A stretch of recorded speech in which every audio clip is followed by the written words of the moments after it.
Recording in progress.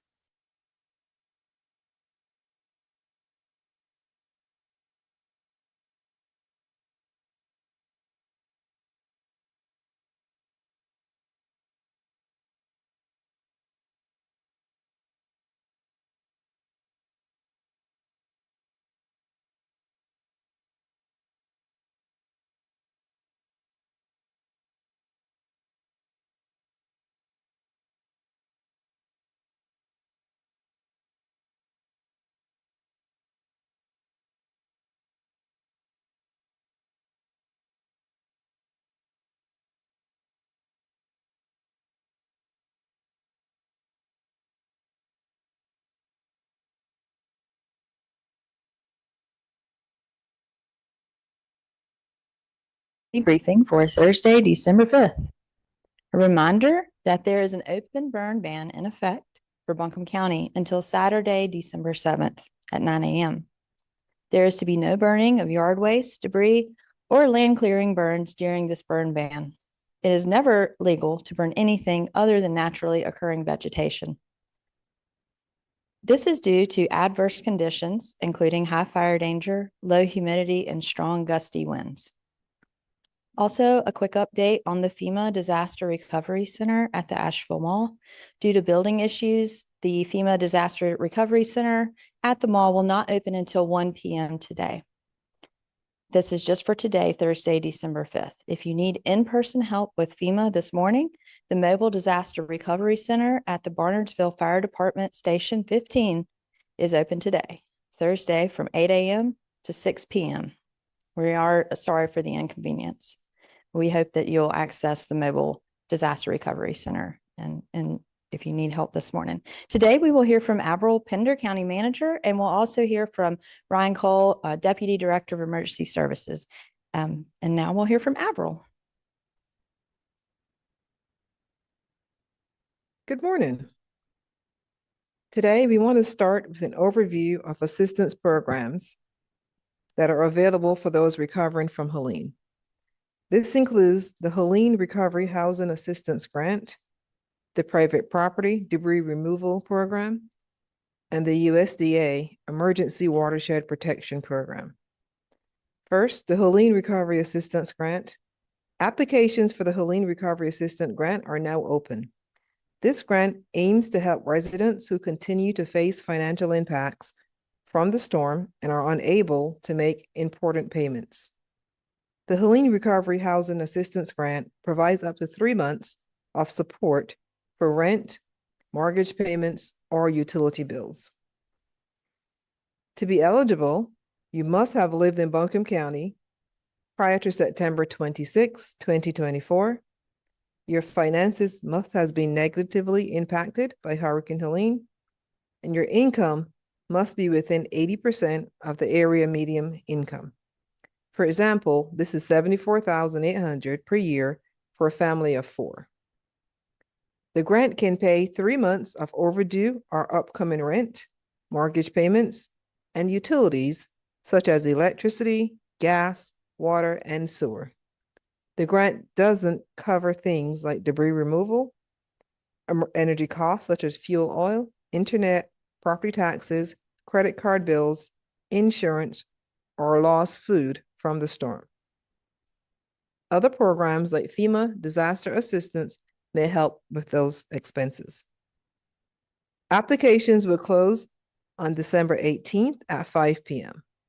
Funds are limited, so unfortunately, not everyone who is eligible will receive funds, but we encourage you to apply at buncombeready.org. The Private Property Debris Removal Program, or PPDR. Almost 1,000 Buncombe County property owners have applied to have qualified disaster debris removed from their property at no cost through the PPDR program. The program also covers the demolition of eligible unsafe structures. Here are some important things you need to know about private property debris removal.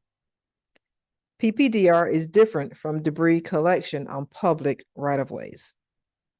Private property removal is where crews have to enter a property to access and collect debris.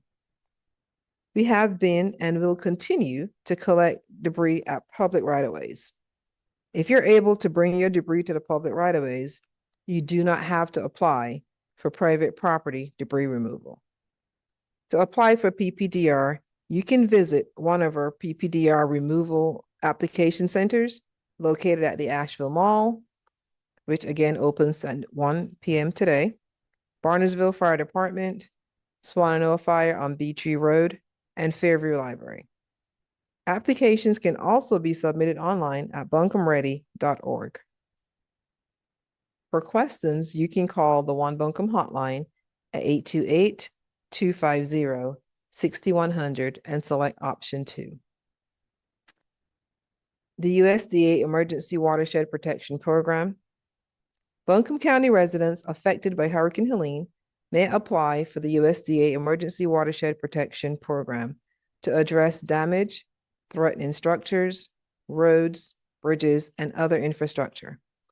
EWP covers assistance for debris-clogged waterways, unstable steam banks, severe erosion impacting public infrastructure, wind-borne debris removal, and steep slopes at risk of sliding. Damage must pose a threat to existing structures or infrastructure. Please note that repairs typically occur within 1 to 3 years. To apply, you can submit damage information via the county's property damage form. The QR is on your screen. You can access this by scanning the QR code on your screen. We will also add this link to the chat. When submitting your information, please include photos of any damage. If you don't have computer access, you can call 828-250-4785. And while not related directly to Helene recovery, the state's low-income energy assistance program is also available to help with heating bills. The low-income energy assistance program is now accepting applications for one-time heating bill help for low-income households. Payments go directly to heating vendors. Households including a person age 60 or older or disabled persons receiving services through the North Carolina Division of Aging and Adult Services are eligible to sign up for assistance until December 31st. All other households may apply from January 1st through March 31st or until funds are exhausted. You can apply online at epass.nc.gov. Again, that is epass.nc.gov or by phone to 828-250-5500.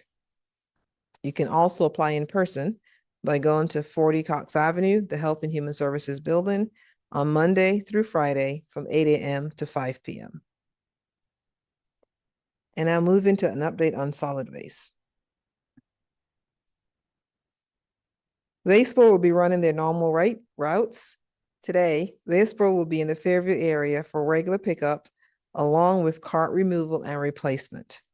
Tomorrow, Wastepro will be out in the North Buncombe area for regular pickup as well as cart removal. As a reminder, FCC will be following up these routes to replace the carts. Cart transition will be happening over the weekend. FCC continues its transition into the community as the new trash and recycling service provider for unincorporated Buncombe County. This week, Wastepro began picking up their bins, and soon after, FCC will begin delivering their bins. This is how that process will work. Wastepro will be picking up their bins shortly after their scheduled trash and recycling pickup days.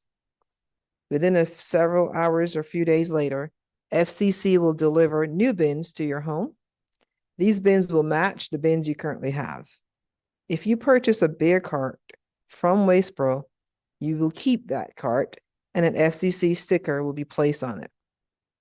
Your trash will continue to be picked up as usual by Wastepro in December using the FCC new bins. Starting in January, you will need to have subscribed with FCC for your trash and recycling to be picked up. If you would not like to subscribe with FCC, you will have to opt out before quarterly billing begins. So if you are a current Wastepro customer, you need to sign up with FCC at fccenvironmental.com/Buncombe to continue service in the new year. This does not apply to City of Asheville customers. On Friday the 13th, household hazard waste will be accepted at the landfill from 9 a.m. to 3 p.m. A reminder that there is a 20-gallon limit on paint and paint-related materials, and this is for residential customer household hazardous waste only, not commercial waste. A reminder that our community care stations and water distribution sites remain open in the 4 most impacted communities: Morgan Hill Baptist Church at 594 Barnersville Highway, Bethel United Methodist at 1050 Riceville Road, Owen Pool at 117 Stone Drive in Swannanoa, and Fairview Ingalls at 225 Charlotte Highway by Reynolds High School. These will remain open from 7 a.m. to 7 p.m. to continue to serve residents in these highly impacted areas. And now an update on debris. Crews continue to pick up debris in Buncombe County. As of yesterday, 408,431 cubic yards of debris has been collected in Buncombe County, Black Mountain, and the City of Asheville. This is significant progress and great work towards the removal of the estimated 10 million cubic yards of storm debris that Helene left behind. We continue to encourage you to move storm debris to the public right-of-way and separate it into vegetative, construction, large appliances, hazardous waste, and electronics. Please don't bring debris to the landfill or place them in your new FCC bins. Probably around the first part of next year before they can do any waterway debris removal. When it starts, waterway debris removal will be slow going and will take up to a year or a year and a half to complete. Our PPDR will be ongoing for about a year. Demolition would also be a long-term recovery event. And with that, I'll turn it over to Ryan Cole, Deputy Director for Emergency Management Services.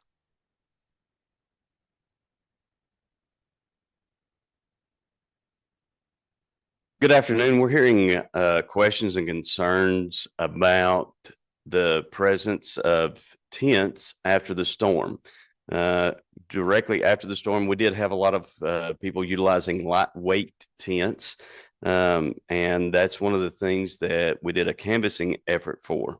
Although these reports are being shared and elevated through social media, with that social media being from within and a lot of times outside the area, these may not always be the case, and it might always be people who are here on location. So we want to address some of those concerns while ensuring that individuals are receiving the resources that are needed. Buncombe County Emergency Services, as well as FEMA staff, have conducted multiple field assessments in several areas to assess the living conditions of displaced residents following Hurricane Helene. With that, we did that in conjunction with many of the fire chiefs and the fire districts to identify areas of need and also community leaders in those different areas. Canvassing efforts focused on Swannanoa, Garin Creek, Fairview, and Barnersville. The canvassing efforts confirmed that there were no lightweight tents that were being used. We do have some tents that are canvas tents that have a heating source in them and are designed for cold weather that people are utilizing in some of these areas and utilizing that to provide the support that they need. And we have some people in other structures as well on their property. As we went to Swannanoa, we found that several tents were being utilized. As we stated, some of the stronger, heavier weight tents with a heating source, but we also found a need for 3 additional tents, the canvas tents with a heating source and generator that were supplied in conjunction with the Red Cross to these residents. In Garin Creek, we identified that one individual had previously been utilizing a tent and had been provided a camper since then and was using the tent for storage. Also, a couple other tents were being utilized to store equipment for people that were utilizing that while they were doing work on their homes. They were not staying in the tents. A lot of that is what we were seeing with several of these residents in Swannanoa and other areas where the tents had previously been put up that they may have been using for housing, but were now using for storage. However, as we approached anyone who had a lightweight tent and talked with them, they had alternative housing and they were not staying in lightweight tents. In Fairview, we identified no tents. We were unable to find any tents. The only ones that were identified were the ones that were also in Guerin Creek.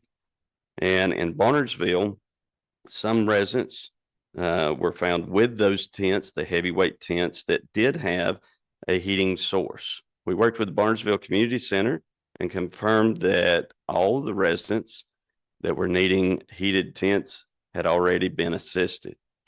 In conclusion, across all the areas that were canvassed, most tents were either the heated heavyweight tents that were being utilized or were not serving as a primary residence.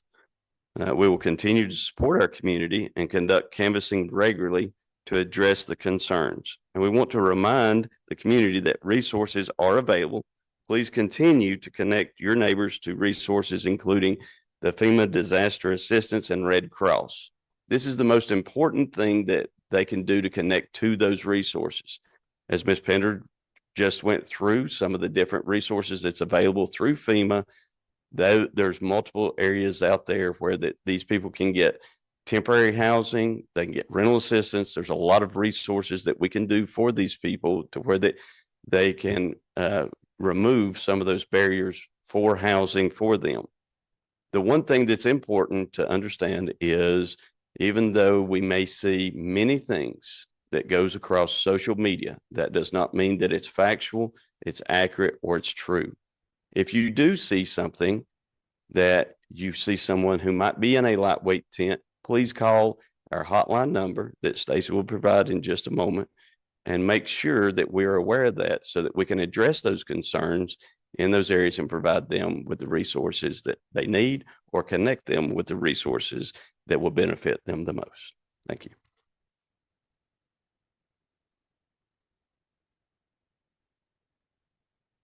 Thank you, Ryan. And now we'll open it up to questions from any media who might be on the line. Hey, Stacy, it's John Boyle from Asheville Watchdog. Had a quick question for Ryan. All right.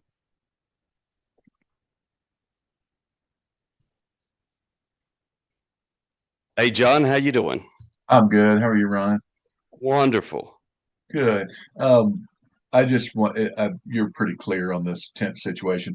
I want to just ask you, because we went out to one yesterday, is there anyone in your mind that's staying in a tent that doesn't want to be in a tent? Absolutely not. And that is what we have identified in going through this. That's the reason we did the canvassing operation. We have talked to people that have said that there are people that are staying in tents, in lightweight tents, because that's what they choose to do. And they are denying any assistance whatsoever because this is, and some of these people talking with community leaders, they have said that some of those people that are in the lightweight tents, they do not want any assistance. This is they were living in lightweight tents before the storm, and they're continuing to live in those lightweight tents afterwards because that's their choice. Okay. And then the only other question that I have is, do you have any concerns about the heat sources inside tents being dangerous in any way as far as any kind of carbon monoxide poisoning or chance of fire? That's a great question, John. We are always concerned anytime that we have a modified structure that people are living in. As this week alone, we've had 8 structure fires, and so we have a lot of concern with fire hazards. However, the tents that are provided with the Red Cross, in conjunction with the Red Cross. They have the heating source, the generator, the cooking elements that are all designed to work within this and work together, along with a carbon monoxide detector that actually goes in the tent with a smoke detector. And it also has a USB charging port for their phones. And those are properly vented, I'm assuming. That's To the yes. exterior. These tents are designed for that purpose and designed to all work in conjunction with each other. Okay. And the great thing is they do come with the carbon monoxide and smoke detectors with the unit itself, but that does not negate the reason for people to have fire safety. Okay, and thank you. Thank you.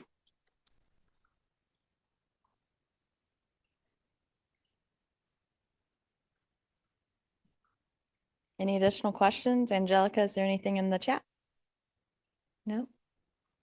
Stacy, is anyone there from City of Asheville Water? No, not today. They will be back with us on Monday. Okay, thank you. And that is a reminder.